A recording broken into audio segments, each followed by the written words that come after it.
നമ്മൾ ഈ പള്ളിയിലേക്ക് പ്രവേശിക്കുകയാണ്. ഇതാണ് ഹസ്രത് വാൽ മസ്ജിദ്. എന്ത് പള്ളി അറിയോ? അയ്യോ, ഒരു ലോങ് പള്ളി ട്ടോ.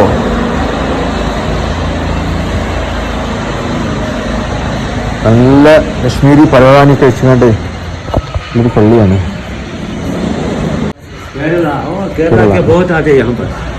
മുസ്ലിം ഹാദിം മസ്ജിദ് ഹാദിം.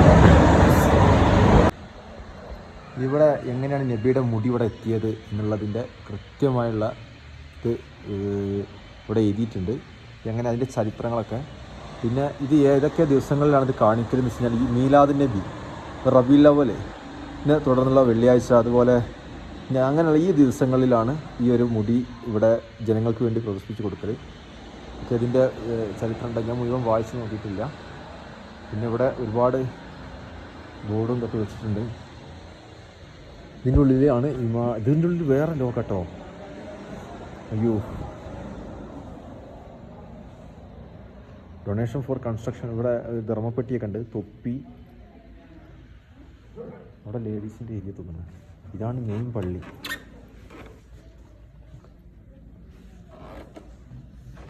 ഇവിടെ ആളുകൾ നിസ്കരിക്കുന്നൊക്കെ ഉണ്ട് കേട്ടോ.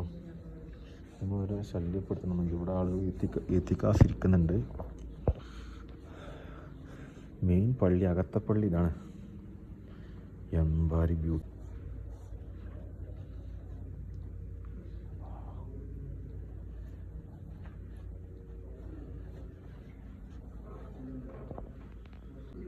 ഇതാണ് ഇമാമിനെ നിസ്കരിക്കാനുള്ള സ്ഥലം.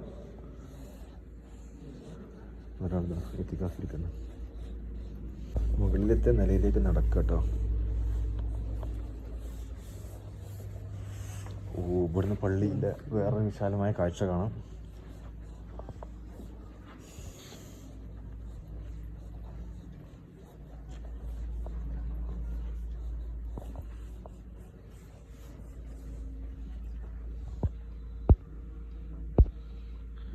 ഇതാണ് ഇമാമിൻ്റെ ഉള്ളത്.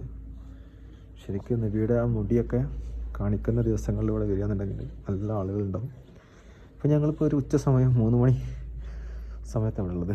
ഇവിടെ ഒരു കുഞ്ഞു മുസഫുകളൊക്കെ സൂക്ഷിക്കുന്ന ഒരു ഇതുണ്ട്.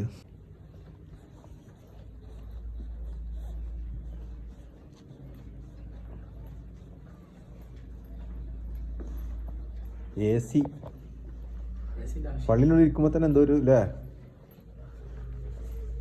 ഭയങ്കര പീസ്ഫുള്ള്. ഇവിടെ ഉണ്ട് കേട്ടോ.